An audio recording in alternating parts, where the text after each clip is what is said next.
Welcome to a special bonus extended episode of Angela Watson's Truth for Teachers.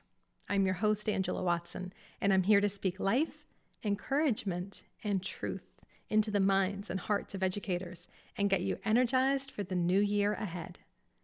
Today, I'm going to share how you can trim 3 hours off your work week right away to have more time for what really matters. I'm releasing this episode in December, right before most of you will be beginning at least a week off of school. And I want you to listen to this episode when you start to feel anxiety about going back to work after the break. You know those Sunday night blues, that kind of feeling in the pit of your stomach, but it's magnified 10 times after a long break from work? It's not that you don't love your job. It's not that you don't miss the kids or enjoy the work. It's just that you know going back to work means you're going to have less time for your own kids and your own family. Less time for taking care of yourself, less time for sleep, less time for everything else that matters to you because teaching is such an all-consuming job. So to create this special bonus extended episode, I've updated a webinar and a podcast that I did last year in January about trimming an hour off of your work week. And this time, I'm going to challenge you to trim 3 hours off. And here's why. In November, I released my free challenge. It was called Goodbye Teacher Tired, 5 days to doing fewer things better. If you didn't listen to that podcast episode yet, go back to it. It's episode 115. Don't miss it. It teaches you the mindset shifts and the actionable steps that you can take in order to figure out what obligations and responsibilities you can eliminate in order to focus on what's most important. So the episode in the podcast spells it all out for you and invites you to go to teachertiredchallenge.com to sign up for the free 5-day challenge, where I'll send you a PDF, an audio message, and a printable form or template each day to help you figure out what fewer things better will look like in your life. So if you didn't go to Teacher Tired Challenge yet or listen to that episode, be sure to check it out. And if you have already, then I think that this bonus extended episode that you're listening to now is going to be the perfect complement to that. Because when I was reflecting on that challenge and how important it is to move things off of your plate instead of continually just adding more, it became apparent to me that so much of productivity is a mindset game. I mean, that's something that I always knew, but it just became even more real to me when I was trying to distill these 5 steps to doing fewer things better. It really is about learning a new way to think about your work and to focus on what's most important so that you can truly let go of the rest. And because it's a mindset game, that means you can get dramatic results right away. When that light bulb goes on for you and a concept just clicks into place and you just see the light, that can change everything. Being less tired and less stressed out is more about what you're not doing than what you are doing. And it's more about how you think than about your actionable steps. So you don't have to do a ton of dramatic things to get results. You don't have to reorganize your classroom and clean out your email inbox and revamp all your lesson plans in order to feel more focused or to feel like you are really accomplishing things. The things that I'm talking about are really simple shifts in the way that you think and you behave. So that's the frame of mind that I've been in over the last couple of weeks when I was really focused on creating this Goodbye Teacher Tired challenge. And when it came time to revisit the ideas that I wanted to share about trimming time off of your work week, I realized that 3 hours a week right away is really not a stretch. It's not. You can do this. If you get crystal clear on what really matters and you focus your time and energy on those things, all that extraneous stuff begins to fall away. So that's what I'm going to teach you here in this episode. What kind of mindset and actionable steps you can take in order to trim 3 or more hours off your work week right away. And as you listen, I want you to just allow your mind to wander and dream about possibilities. That's what I love most about audio as a medium. Your brain just processes the information very differently when you're moving around and listening than when you're sitting down, reading, staring at a screen, concentrating. I find personally that listening to audio really just opens up my mind to new possibilities. When I listen to things, I consider the information in new ways. And I hope that you will be able to do that as you listen to this. Really try to focus in on the mindset that I'm sharing here, the possibilities of how these principles could apply to your life. And I promise you, these strategies work. They're the foundation of everything that I share in the 40-Hour Teacher Workweek Club. The club has helped teachers in over 10,000 schools focus on what really matters. And therefore, it's helped them be more effective in their work life and their personal life. So I know these things work for other teachers, and that means they can work for you too, no matter what or where you teach. So before I dive in here, I want to remind you that if you haven't yet joined the club, the January 2018 cohort is about to begin. And I'm going to do something that I've never done before, and that is open the enrollment early to those who are listening to this. The official dates to join are December 30th to January 9th. But if you're listening to this before December 30th, that's 2017, you can click the link in the show notes for this episode, and you will find a link to join now. So that means you can get started with the club's bonus materials right away. That includes a webinar recording of this episode that I'm sharing now and the information in this training, a list making system, lots of other great stuff that will really give you a jump start on your results with the club once that cohort begins in January. So if you want to join early, in your podcast player, click the little information button for this episode, and you will see the link in there. If you can't find it or you have trouble, just email us. It's clubhelp@outlook.com. So let's go ahead and dive into the strategies that I'm going to share with you in order to help you trim 3 or more hours off your work week now, right away, as soon as you head back to school in January. There's 3 aspects that you're going to consider. The first is reducing your workload. The second is working more efficiently. And the third is managing your time effectively. So I'm going to talk in depth about each one of these aspects of streamlining. And as we go along, I want you to listen for one strategy from each of these categories that's realistic for your teaching context. So pick one strategy that I share for reducing your workload, one for working more efficiently, and one for managing your time effectively. And all of that combined is what's going to enable you to trim 3 hours off your work week. One thing from each category. So this first category is reduce your workload by eliminating, automating, and delegating tasks. And this first category is about reducing the amount of work that you have to do. This is really important because later on we're going to be talking about how to complete tasks more efficiently and how to manage your time. But if you're working on the wrong things, the things that don't actually impact student learning, then all you're doing is reorganizing and streamlining a bunch of stuff that doesn't really matter. You have to start by thinking about the things you're doing that aren't really necessary and cut them out. And this is especially important for teachers because we tend to have more and more things added to our plates every school year, and no one ever takes anything away, right? I remember once being told to document ESL strategies in my lesson plans in this way that just took up massive amounts of time and benefited absolutely no one. But it was mandated, and so I did it. And I was working on it one day after school when a colleague came in and she asked what I was doing. And when I told her, she was like, Angela, they haven't asked us to do that in 2 years. I don't think anyone cares anymore. That was an idea from the previous superintendent, remember? And I was sort of furious with myself for never re-examining what I actually had to do. So when it comes to reducing your workload, don't make this knee-jerk assumption that you have to be doing everything you're doing. You may not have to. In my case, I did need to be doing most of the things that I thought I did, but that one task that I never really thought about ate up hours of my time for no reason. So don't just keep blindly doing everything you've ever been told to do. Think critically. Look for creative ways to relax any unnecessary standards. Think about those tasks that you are expected to do and find a way to reduce the workload in a way that no one else is going to notice but you. So let's say that you need to display learning standards for each one of your lessons. That's fine. But do you need to write them in beautiful, perfect handwriting with 45 different color Flair pens and make every aspect of your teaching Instagram worthy? Could maybe a student help you write and display out those learning standards? Or could you display the standards digitally by simply projecting them from a document instead of writing them out? Or could you display broader standards that encompass multiple days' lessons? That way you don't have to change them out every single day. Think about ways that you can sort of think outside the box of what you're expected to do.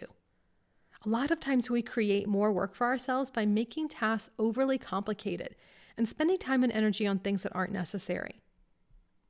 And I think we do that because we're taught to always give 100% effort to every single task we do. And no one ever mentions that this is physically and mentally impossible because there are limits to our time and energy. And perhaps more importantly, not every aspect of a task is worthy of our full time and attention. Often the only person who notices or benefits in any measurable way from our effort is ourselves. It's our own standards that we're trying to live up to. If you can relax your standards for a task without anyone else realizing it, then your standards are probably too high. When you're spending hours each week doing the same time-consuming tasks over and over again, only to find that your work is undone 30 minutes later and no one else seems to care or notice, it's time to relax your standards to a level where no one else will notice but you. So don't just do things without questioning whether they actually need to be done. And make sure that you're not making the task more complicated and more time-consuming than it really needs to be. Let's talk now about some practical tips to make this a reality, how you can apply these principles to various aspects of your job in order to reduce your workload.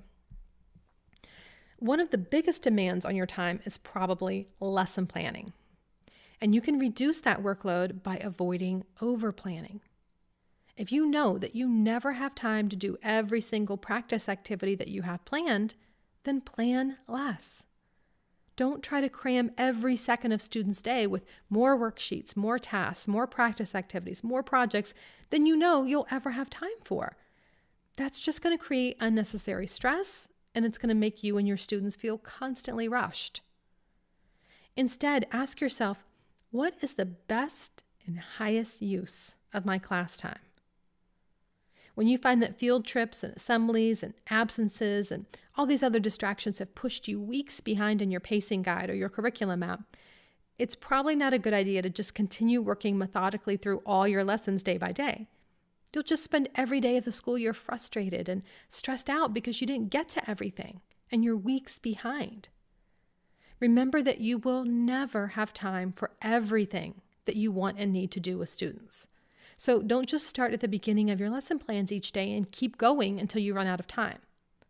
Figure out the things that are the best and highest use of students' class time and do only those activities as much as possible. The idea here is not to skip topics or skills or standards altogether. Instead, you're going to try just to be a little bit more realistic in the amount of experiences that you're planning for each standard. That might mean that instead of reviewing 10 problems as a class and rushing through them, you plan to review 5, and you go more in depth. Instead of planning an elaborate 3-day project for students, you cut out or streamline a few steps, so the project will take a day and a half, and you have some buffer time there in case things take longer than you thought. So really analyze each lesson as you're planning it. Instead of just letting students Google information that they can use for a research project and have to spend a whole lot of class time sifting through irrelevant and untrustworthy materials, maybe you can have the class brainstorm 3 sites that are authoritative and just give them the links. Or maybe having students figure out reputable sources is important to you for this particular project. So instead of saving class time that way, you give students a template for the presentation, and that will cut back on how much time they spend playing around with fonts and graphics and design. Or maybe it's the presentation to the class that you can cut back on. Have students present in small groups of 3 to 4 students instead of having to sit through 30 whole class presentations. Is this starting to make you think about how you can be more intentional? You're reducing your workload here by not cramming every second of the school day with 900 activities. You're reducing your planning time, you're reducing how much you have to do during the school day, you're reducing how much you have to grade, and you're reducing how much stress you feel, how rushed you constantly feel. I know that every single activity seems essential, but your job is not to teach and do everything. It's to teach and do the most important things. And the really cool thing about getting in this habit of continually reevaluating your lesson plans for the best and highest use of class time is that when you do that, you'll find yourself planning less. When you're creating lessons for the week ahead, you will start to realize right away, nope, no way we're going to have time for all this. Something's going to throw us off course, so I'm not even going to write all these activities down and prep for them. That's just going to make me feel frustrated. It's going to cause me to rush my students. Or I'm going to end up needing to cut the activity short, and that's going to annoy me because all this time that I spent on lesson planning is going to be out the window. So I'm not going to waste time over planning and including all this extra stuff that I'm pretty sure we won't have time to do. Now, if you're tempted to make excuses here about how many unnecessary things your district requires you to do with your instructional time, I'm going to actually double down on this point then. And I'm going to say that being intentional is actually even more important in your situation. You have even less time to devote to the most impactful activities. So you need to be even more ruthless about making sure the decisions that you can make about instructional time are really wise. So this is simply a mindset shift. And with practice, you'll naturally start to discern what is the best and highest use of your class time and stop making time for things that don't matter as much. And the more that you do this, the more confident you'll feel about the way you plan and deliver instruction, and the less likely you'll be to fall behind in your plans and get stressed out. Another aspect of your workload that I'm sure you want to reduce is grading.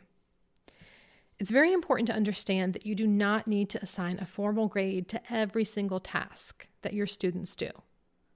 Most school districts either have no minimum number of grades required per week per subject, or they set the minimum at something very doable, like 2. If your district only requires you to take 2 grades per subject per week, why would you create extra work for yourself by taking 5? I recommend that you only record a grade if the assignment is a true and important measure of what the student can do. Don't grade those 4-question quizzes in which missing just one question means a barely passing grade. It's much more fair to students when we take grades on longer, more comprehensive assignments. There's really no difference time-wise between grading 2 or 3 short assignments and grading 1 longer assignment. It's quality over quantity. If a task isn't a true measure of what students know and are able to do, you don't have to record a grade for it. So to determine whether or not to grade something, ask yourself, is it a true and accurate measure of what kids have learned? A lot of times group activities and partner work and teacher-led assignments aren't necessarily reliable indicators. Ask yourself, is this the only assessment of a particular concept or skill that I've given? If you're assigning 2 similar tasks for practicing the same skill, you don't need to grade them both. Use 1 for practice and 1 for assessment. And ask yourself, does this assignment measure a skill or a concept that I need to know if students are mastering right now? Some assignments are just given for review, and others won't be assessed later until after a few more lessons. So you don't need to take grades on everything. But my guess is that you're wondering, what do I do with the work that I don't grade? And the answer is you put a check mark or a stamp on it and you send it home. So you can purchase a stamp making kit, or you can buy pre-made stamps that provide feedback to students or input to parents about what type of practice activity the paper was. And even high school teachers are using stamps. So I know one teacher in the 40-hour teacher workweek club who created this color coding system for her stamps. So students know red means you need to revise. Blue means that it's ready to be turned in. You can create stamps that have sort of like a checklist, and you can just sort of check off things. Your stamp might say, this was practice activity completed together in class, or completed with help. Just some sort of feedback on what the paper was without assigning a formal grade to it. Another idea, and this is for things that you will need a grade for, is to set up grading stations so that students can self-assess. So when the class is working on a quiz or another assignment, place a few copies of the answer key and some specially colored pens at that grading station. And then when students finish their work, they can go over to the grading station with their assignment and use those special pens to check their work against the answer key. and turn it in. I think you'll find your students absolutely love this process, and they get to see what they did right, how they did right away, instead of waiting for you to give them back their graded papers. There's tons of other ways to make it possible for students to self-assess. You can do self-checking assignments with QR codes or with grading apps like PhotoMath or ZipGrade. Give students ownership of the assessment process. They need to find out how they're doing in ways other than having you assign them a formal grade and tell them how they did. Let them uncover that for themselves. We don't have to stick to this traditional teacher gives assignments, students complete it, teacher grades it, student barely notices or cares about the grade kind of system that's been in place for decades. Involving kids in assessment gives them more buy-in, and it saves the teacher massive amounts of time. In my experience working as an instructional coach, and I've been in classrooms with teachers in schools all over the country, I would estimate that the average teacher is spending about 30 to 60 minutes a day doing things that students could be taught to do for themselves. And that means you may be able to save 5 hours a week. That's 20 hours a month, just by optimizing how you get kids involved and empower them to take over in the classroom. One of the best ways to do that is through a classroom job system. So you can delegate dozens of routine tasks to your students through this system and really transfer that responsibility for keeping the classroom running smoothly. So that way you're not in charge of that, your students are. Reduce your workload by empowering kids to take charge and truly create a self-running classroom. Try to avoid continually doing things for students that they can do for themselves. Any regular classroom task that you want to be performed automatically without your direct supervision is something that should be assigned as part of your classroom job system. So rather than looking around for something menial that a student could probably do in order to feel useful, you're going to ask yourself, which task would actually transfer responsibility for keeping the classroom running smoothly from me to the students? And it doesn't have to be just a traditional classroom job rotation. So for example, you can give extra responsibilities to whichever group of students is typically dismissed last. If you just release a few students at a time from your classroom at the end of the day, maybe car riders or walkers or whoever goes home last, that group of students can straighten the desks, change calendar, erase the board, whatever needs to be done. Same thing for any groups of students who always arrive early to your classroom. Talk with them and decide as a group who's going to do each job and allow them to maintain responsibility. These are time-specific jobs completed at the same time each day by whichever students you've assigned the jobs to, or whoever's in the room at that time. And they can really get a lot of things done and take a lot off of your plate. You can also have sort of indefinite jobs that you want students to do for a longer period of time, maybe even for the whole school year.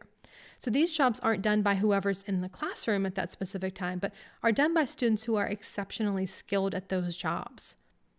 For example, keeping a class library organized is a big job, and that's something that only a very responsible student could do. So you might not want to just let any student do that.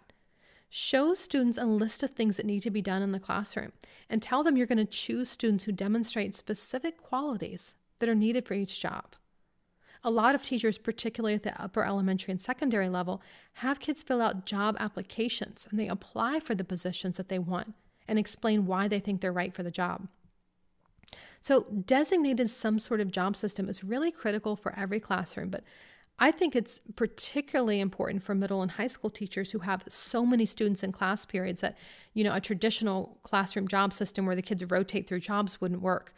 Really try to think outside the box here. Think about ways that you can assign tasks to teams of students or one person in each team is responsible for each job.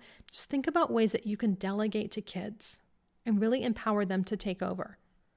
And these are just a couple of ideas. I want you to just use them as a springboard. Only you know your exact teaching context and what's going to work in your classroom. This is a springboard to help you figure out something that's going to work for you. What I'm encouraging you to do is just examine your daily tasks and figure out how you can eliminate and automate and delegate as many of these tasks as possible. If something doesn't really have to be done, or at least not done to the personal standard that you've set for yourself, then eliminate it. Many of the things that remain can then be automated by delegating them to students. Create routines in your classroom where students are in charge. So here's a summary of these first couple of ideas that I've given you. This first category of ways to trim hours off your work week is by reducing your workload. And in order to reduce your workload, you might want to re-examine mandates and think about what you've been told to do that you actually need to do. You may want to think about avoiding over-planning and reducing the amount of activities that you're trying to cram into your lessons. You may want to reduce the amount of papers that you grade. Start grading the minimum number of assignments required by your district and really focus on quality over quantity. Find other systems for dealing with the rest of the assignments students do without you having to give a formal grade. You may want to consider including more self-assessment for students. And finally, you might want to consider giving kids ownership of routine classroom tasks, perhaps through some sort of job system. So those are just a handful of different ways that you can reduce your workload and cut back on the amount of stuff that needs to be done. These ideas alone can easily cut out an hour off your workload each week. If you just pick one of them, you can trim an hour off your week. So that's my challenge to you. Pick one, try it out. My hope is that you're seeing how these mindset shifts will really help you reduce your workload in tons of different ways all throughout the school year. You just have to practice being more intentional about where you're focusing your time and energy. So once you've chosen this strategy for reducing the amount of things that need to get done, and you've cleared the deck, so to speak, you've eliminated, you've delegated, you've automated things that don't actually need to be done. Now you're ready to pick something from this second category. You're ready to figure out how to increase your efficiency to get more done in less time. And that's what we're going to dig into next. One of the best gifts that you can give yourself is to organize your personal teaching materials. I know that it takes a lot of time to go through everything and to figure out an organizational system, but you're not spending time on it. It is an investment of time. It's an investment that will keep coming back to you every single day throughout your teaching career. And you don't have to make it complicated. The core principles of organization are very simple. You've heard the old adage, a place for everything and everything in its place. Well, it's true. All you need is one place for every paper so that you don't waste time digging around. Your organizational system can include any types of containers, cabinets, drawers, whatever you have, or whatever you can afford to purchase. It doesn't really matter what kinds of containers you use, as long as you have a designated, convenient spot for each type of paper and material. Now, again, I'm focusing here in this episode on what to do because I want to try to cram this episode with as many awesome strategies as possible, just to open your mind up to possibilities. And at the end, I'm going to tell you more about resources to get support for the how and the logistics. And you can get that through the club. So don't worry too much at this point about the specifics or how you're going to figure it all out or what kind of organizational system you'll use. If you want that information, I can provide that to you, and I'll tell you about that at the end. Right now, I want you to just stay focused on big ideas and possibilities. And that is this concept of having a place for everything and everything in its place. That's one of the most powerful ways that you can increase your efficiency to get more done in less time. Now, here's the key to maintaining whatever organizational system you decide to work toward. You have to choose containers that make it easy to put papers where they belong. If it's too much trouble to put something away, you won't do it. And this is the reason why file cabinets and binders don't work for so many of us. Locating a specific file folder or a binder section and then having to open the 3-ring to stick the paper in its place, it's too much trouble. I know it sounds silly, but it's true. It's much easier and faster to stack a paper on a pile or just shove it in a drawer. So if you know that, then create an organizational system that will allow you to do that. When it's easy to put your materials away, you can clean up while students are still in the room instead of letting mountains of papers pile up at the end of the day. Now, in terms of setting this up, you could decide to go into school during your break or on weekends and just knock it all out in a couple of days, or you can go slowly. Maybe you stay after school one afternoon each week and you tackle a different area of the room each time. But if even that seems overwhelming, remember that one of the most effective and easiest ways to get organized is to simply throw out stuff you don't need as you come across it. A really big cleaning spree is a great way to get some forward momentum in this battle against clutter. But if you're feeling overwhelmed by all your stuff and you aren't sure where to start and you just frankly don't have the time and energy to do this massive clean, then simply throw out unuseful things as you come across them. When you open your file cabinet to grab something and you see that giant stack of outdated worksheets, don't just pretend like you didn't see it like you normally do. Grab it, recycle it, move on with your day. When you glance at your desk and you realize you have way too many knickknacks all over the place, pick up a few, toss them out. When a piece of paper is in your mailbox that you know you don't need to reference, copy down any important information or dates, put it in the recycle bin immediately. So these are just a few ideas for how you can get rid of things as you come across them. You may have found that you've just created this whole collection of memos about upcoming meetings that you can get rid of, empty containers you're not using, junk drawers, old textbooks, worksheets, lesson materials that were in the file cabinet when you moved into the classroom. You may be holding on to documentation papers for students from previous school years, or way too many old notes and pieces of artwork for students. If you teach elementary school, you probably get artwork from students every single day. Can't keep it all, right? You may be holding on to things that are broken or missing pieces. Books that you really don't even want the kids to read because they're outdated.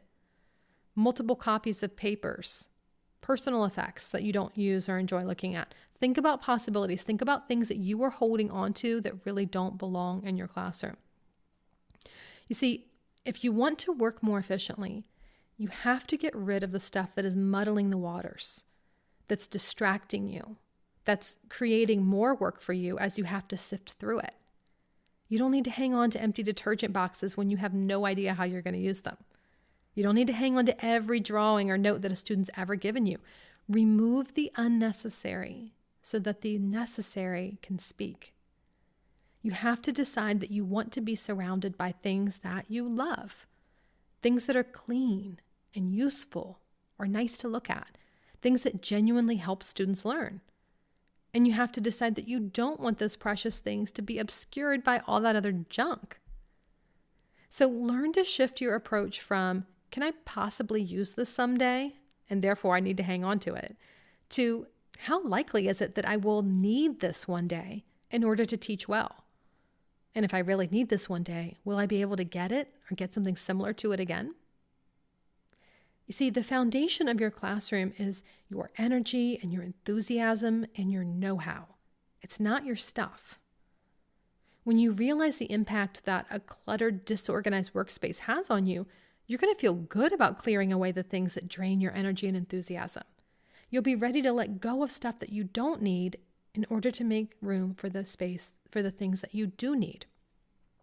So getting organized is an important part of increasing your efficiency and getting more done in less time. And for you, that may just start off by being, I'm just going to throw out things that I don't need when I come across them.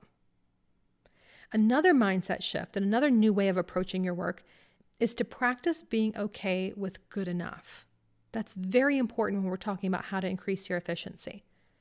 When you find yourself tempted to keep reworking a lesson over and over again, or to look for more ideas online to fix a lesson that's not really broken, ask yourself, what would I be doing right now if I wasn't doing that? Is it worth saying no to the other things in order to say yes to this? Often you can put in a much smaller amount of time and energy than you thought and still get a decent result.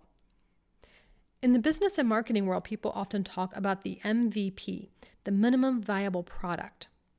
And in our industry and education, the MVP principle works like this. You get a lesson plan or an activity just to where the core features are in place, and then you deploy it. You can come back and add more features later, but it's based on the feedback from your students and the increased capacity that you have after more experiences with it. So let's say that you're creating a presentation for a lesson. Figure out how much time you can realistically allot to that task and stick to it. If you're super busy, set a timer for 45 minutes and discipline yourself to create an MVP in that time period. Enter all the text into the PowerPoint first. You now have a minimum viable product. if and only if you have time left over. You can make it look cute and you can add in all the cool interactive features that you envisioned. But do not stay up until 3 a.m. playing with fonts and looking for graphics. You created a boundary around your time for this project, and you have to stick to it. Use that MVP with your students and make notes for yourself about how the lesson went.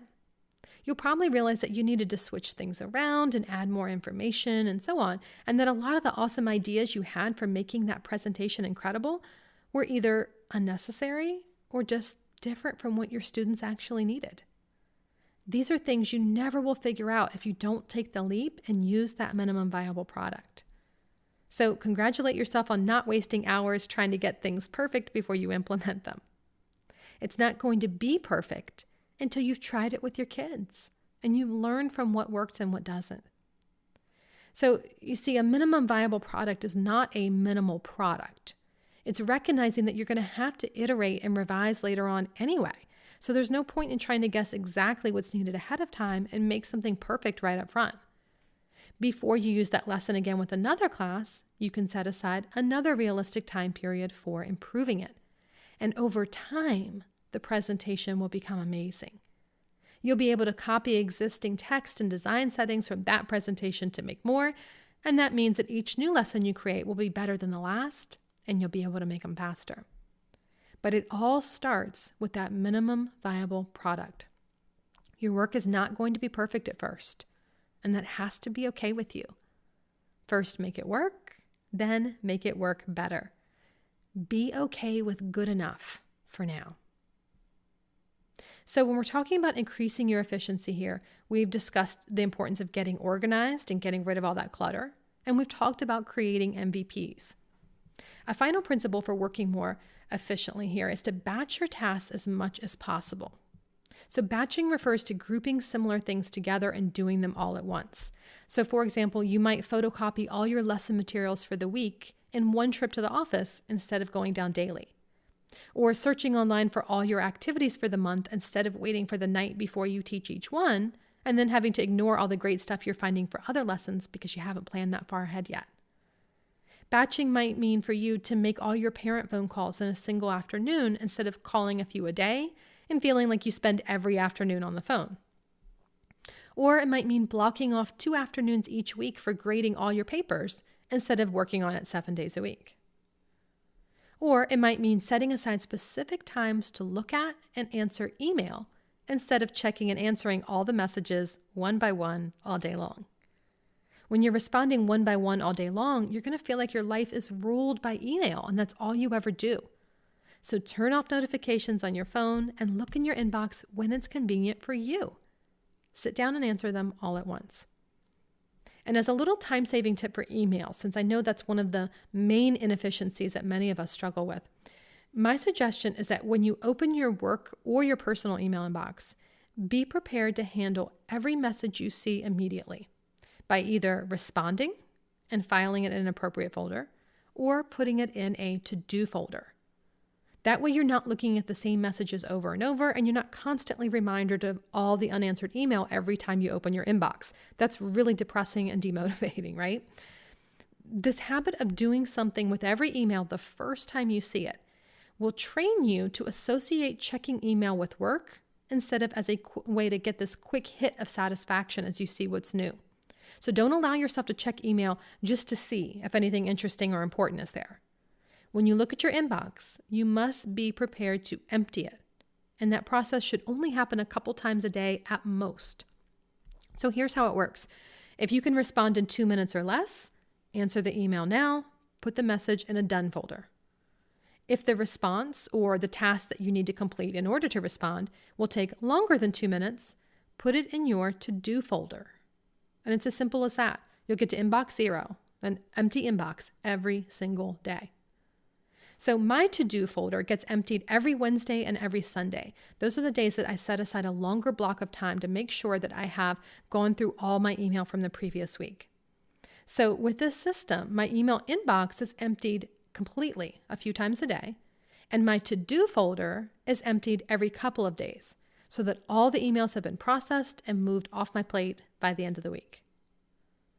The important thing to remember here is that email is not your to-do list. It cannot drive the direction of your day, and it should not constantly interrupt it. Email is a communication tool that you can choose when and how to utilize. If the 2-minute rule doesn't work for you, figure out a system that does. Just think about possibilities here. You don't have to allow email to be this weight on your shoulders that is impossible to keep up with. You absolutely don't. If this is bothering you, make a determination that you're going to change that. So to sum up here, these are the different ways that you can increase your efficiency. It could be getting organized, getting rid of clutter and all the stuff that's sort of slowing you down. It could be practicing creating these MVPs, the minimum viable products. And it could be batching your tasks, particularly with email. Those are just a few of hundreds of different strategies and mindset shifts that I can teach you about how to work more efficiently and get more done in less time. Again, all you have to do is pick one strategy from each category. So pick one of these ways to increase your efficiency. You don't have to do everything I'm suggesting, and you certainly don't have to do it all at once. Small changes add up to big results. So start with whatever you think is going to make the biggest difference for you in your teaching. And you can choose just one of the ideas from this category, and you can start saving an hour a week. So now you have some strategies to consider for reducing your workload through eliminating, automating, and delegating. That's how we started off our time together.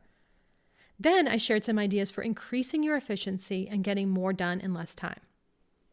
This third and final category that I want to share with you today is tasks for managing your time effectively. So you're going to pick one of the ideas that I share here, and that will also save you an hour a week.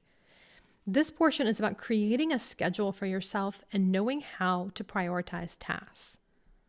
So I want to talk about your schedule here first. If you try to work on teaching stuff until it's all done, you will never be finished because there's always more that you could be doing, right?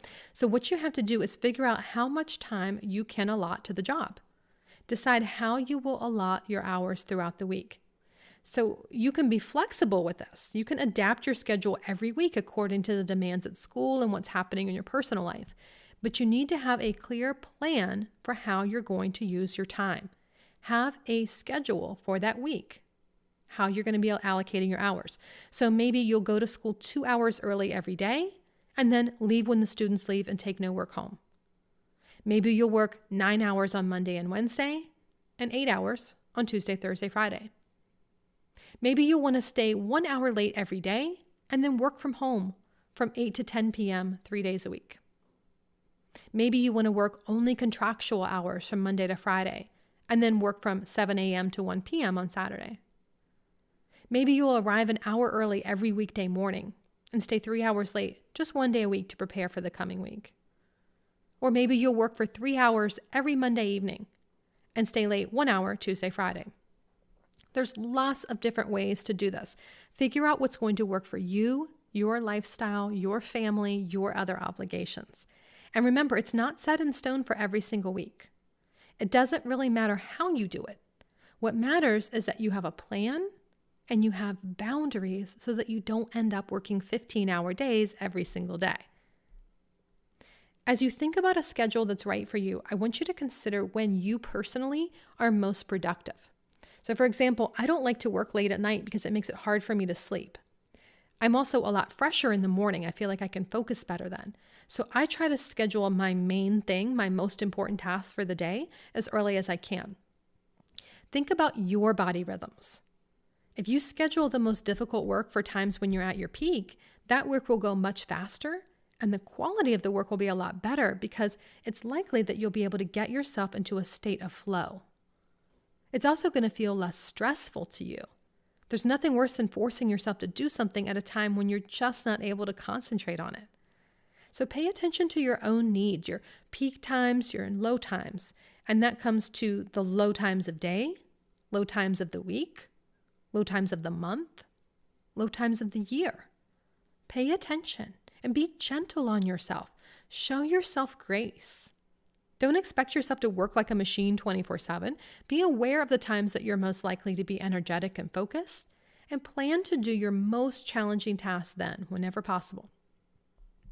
When you're planning your schedule, you also want to consider when you can work without interruption.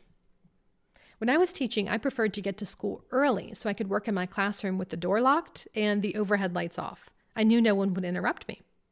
You could even put a sign on your door to let people know not to interrupt you. After school didn't work for me. There's announcements being made, there's coworkers popping into the room constantly, not to mention I'm exhausted. So if the same is true for you, that if you try to stay late in your classroom, it just takes twice as long as it should to get things done, then stop doing that to yourself. Do those tasks in the morning or on weekends or at night at home, or just leave school when your contracted hours are up and go to a library or a cafe. You can put on some headphones and really focus there.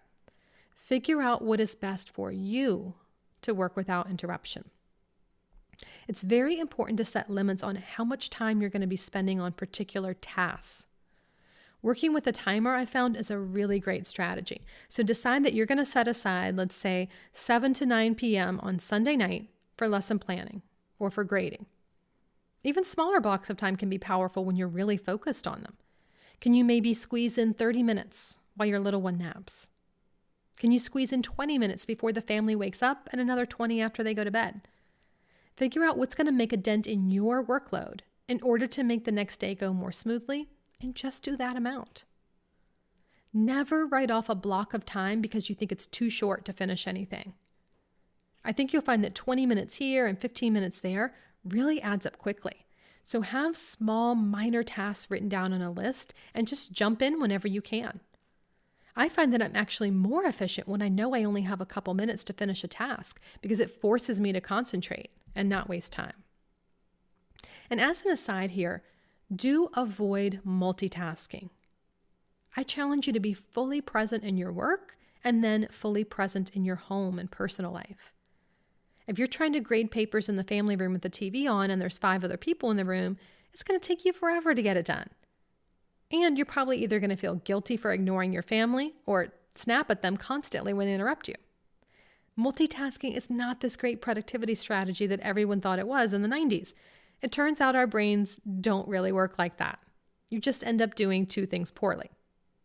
So go to a library or close yourself off in your bedroom, whatever works for you, and just get the grading done for an hour.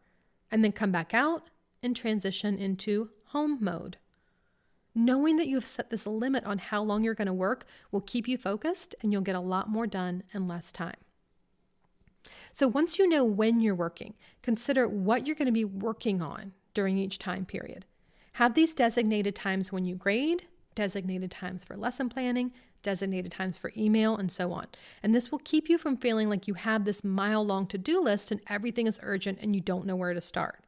So you can tell yourself, all right, my lessons aren't planned for next week, but I know on Thursday afternoon I have 2 hours dedicated to that. I don't have to worry about it now. I know these papers need to be graded, but I've set aside Friday afternoon to do nothing but grade.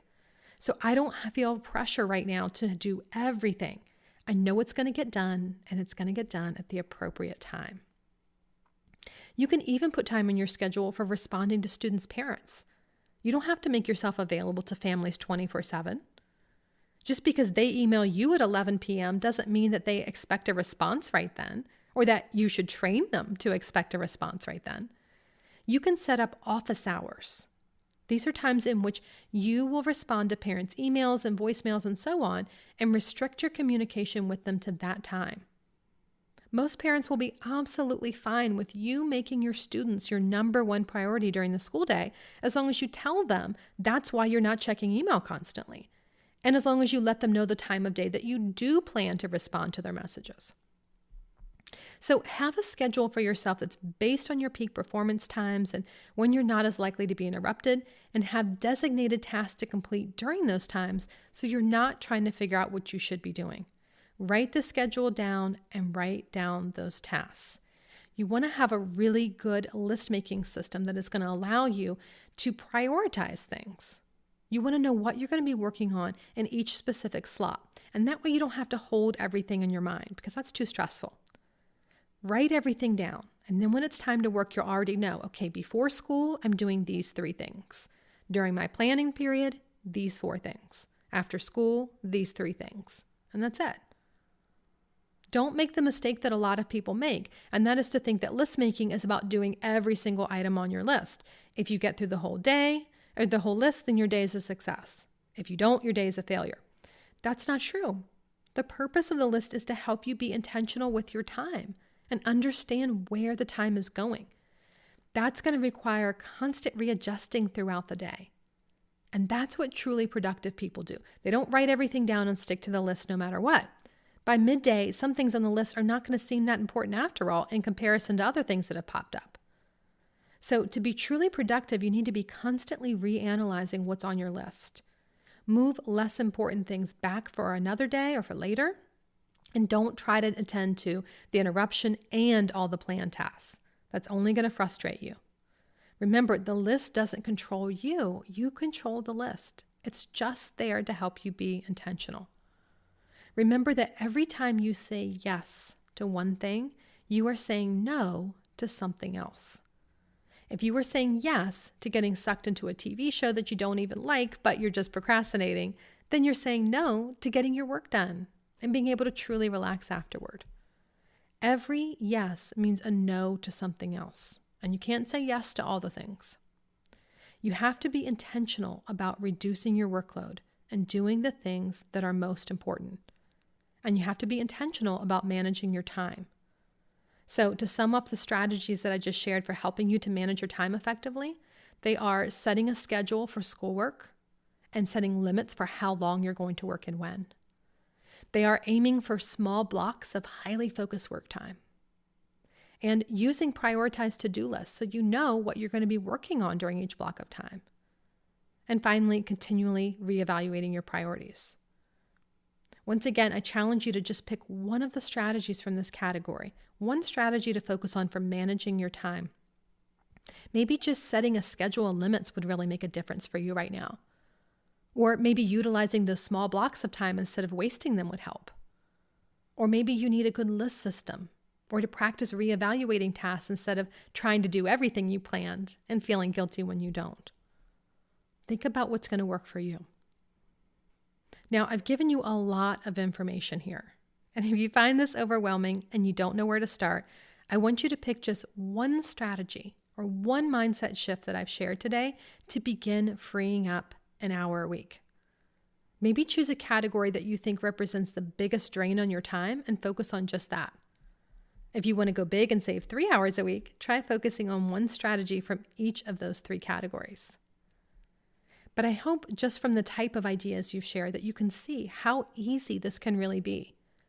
Once you learn how to shift your mindset and create new habits, you can easily find new ways to streamline your work.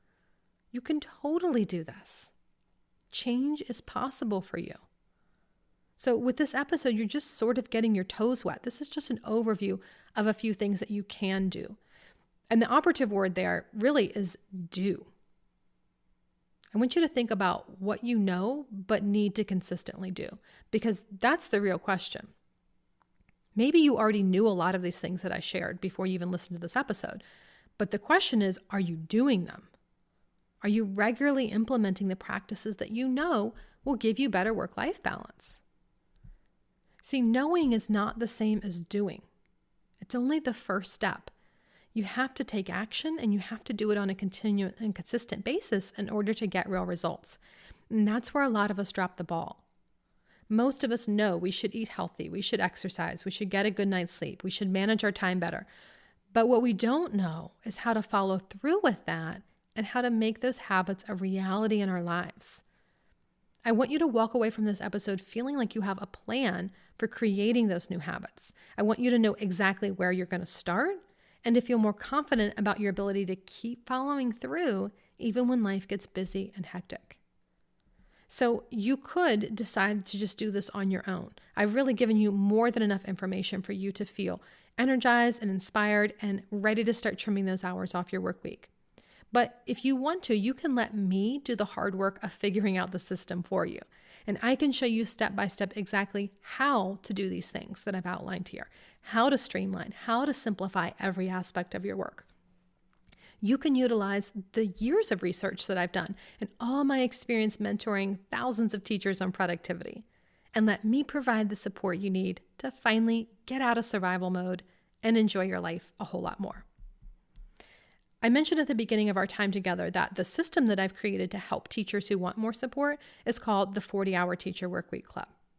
You've probably heard me talk about it on the podcast before, but I don't often explain what it is. I'll do that really quickly here. It's professional development for teacher productivity.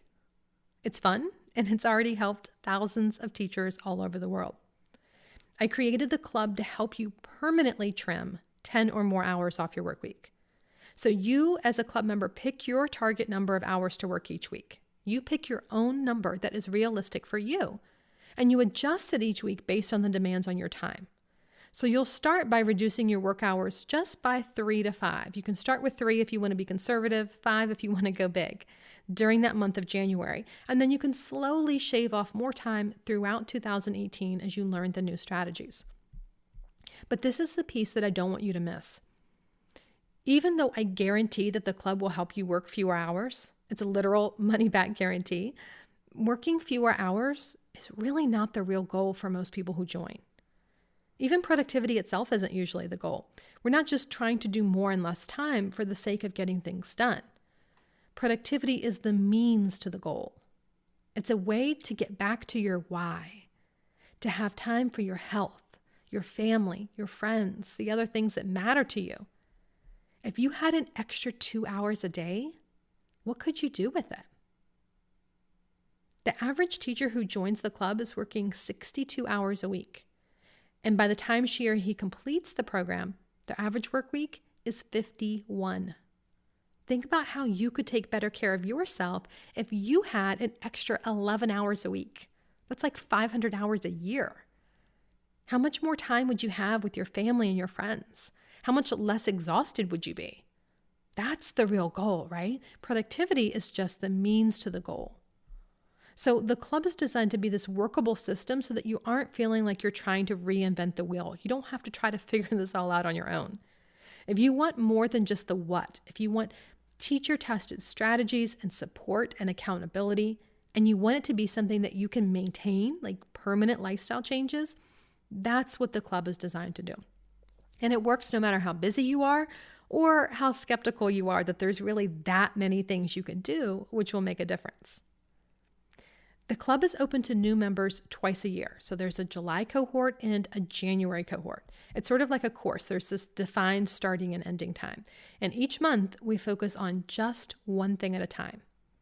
I'll give you a whole bunch of ideas around a central theme like parent communication or technology, lesson planning, grading, and then you will pick and choose just a couple of different things to try, just like with this podcast episode. Some of the ideas aren't going to work for your teaching context. Some won't fit with your teaching style. Some don't work with your curriculum. Some maybe won't work with what your principal mandates you to do. But just like with this, in this episode, all you have to do is pick the ideas that resonate for you. There's going to be something every single week in the club that will work for your teaching context, no matter what or where you teach. And you only need to pick one thing each week in order to get results. So each week I'm sharing not only practical strategies, but I'm weaving in the sort of mindset shifts and habits that will help you make these tips work and really stick for the long term. We are making permanent changes here to the way that you approach your life and your work. No matter what school or grade level or subject area you end up teaching down the road, you will be able to apply what you learned through the club and continue to utilize the resources and strategies for life. The club is about you. It's about your mindset and your habits, not about what or where you teach. And you don't have to try to do it all or learn it all now. I know you're busy. I know you don't have time to try to think about this new strategy every single week. And that's okay. There are teachers who have trimmed 10, 20, even 30 hours off their work week, and they have elderly parents to take care of. They have young children at home. They're getting their master's degree. They have volunteer work. They have all kinds of obligations on their time, just like you do. I don't know a single teacher in the club who trimmed hours off their work week who didn't sometimes fall behind with the club materials. To my knowledge, they all skipped weeks. They all skipped stuff. And yet, they still got results. Change doesn't come from implementing as many different strategies as possible. The real power of the club is in shifting your mindset and creating better habits. It's not about the strategies or keeping up every week and dutifully doing this long list of tasks. you can approach your work differently without being a perfect person and without keeping up perfectly every single week. Especially since, even though the club's a 1-year program, you still have access to everything after your year is up. I don't expect anyone to read and do everything during their year in the club. That's why it's called a club and not a course. So the financial investment for learning how to trim 5 or 10 or even more hours off your work week for the rest of your teaching career is $129. So that's a one-time payment. It gives you the whole year-long program. Or if you want to, you can pay in the payment plan. So you can do 3 installments of $45 and be billed once now, once in February, and once in March. So I'll very quickly run through a summary of what you get when you sign up. You get 52 weeks of classroom-tested productivity strategies, and I send them to you in a PDF form and audio form, so you can listen instead of read if you find that easier. Just listen to the audio in the morning on Mondays when you're heading to school. Done. You get printable teaching resources and forms and templates to help you save time. If you were to try to purchase these resources separately, it would cost way more than $129, and you'd only be able to get a fraction of the materials because a lot of these are club exclusives. There's more than $350 worth of printables and forms included throughout your year in the club. You also get access to the bonuses, plus a special recording of this training that's just for club members, and access to a private Facebook group. There's one for elementary teachers and one for secondary, and that's where I and hundreds of other teachers are answering questions and sharing ideas. And that's really priceless. I can't even put a dollar amount on not feeling alone when you're struggling with something and feeling like you have the mentorship of myself and all these other teachers.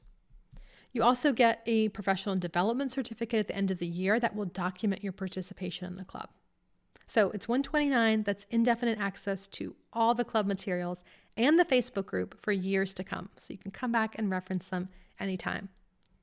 So if you're ready to join right away, you can go to 40htw.com.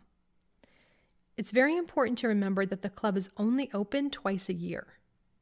The official dates to join this time are December 30th through January 9th. But if you're listening to this before December 30th, that's in 2017, click the link in the show notes for this episode and you'll find a link to join now. I've never done this before, but I am experimenting with letting people join early. Those of you who are ready to get started and you want to get in there and start using those bonus materials right away and really get that head start on your results. Start getting yourself on that right mind frame now. So if you want to do that in your podcast player, click the information button for this episode and you will see the link there to join early. If you're listening after January 9th, then the club is closed to new members until summer. So what you'll want to do is go to 40htw.com and you can join the wait list. And what I'll do is I'll send you a free getting started guide that will help you work more productively now. You'll get free time-saving tips every single month and an invitation to join my free Fewer Things Better challenge that I mentioned at the beginning of this episode. You'll also get a notification of when the club is open again in the summer of 2018. So again, 40htw.com is where you can join, or you can sign up to be notified when you can join. And if you're feeling on the fence, you're not sure if you're ready, or you have some other question, just send me an email. It's clubhelp@outlook.com, and I'll help you out. Happy to answer anything you want to know. So thank you so much for joining me here, and I really hope that from this episode, you were able to leave feeling empowered to begin trimming 3 hours off your work week right away in January. And I hope you know where you can go to get more support and resources and accountability through the club if you choose. Have a happy new year, and remember, it's not going to be easy. It's going to be worth it.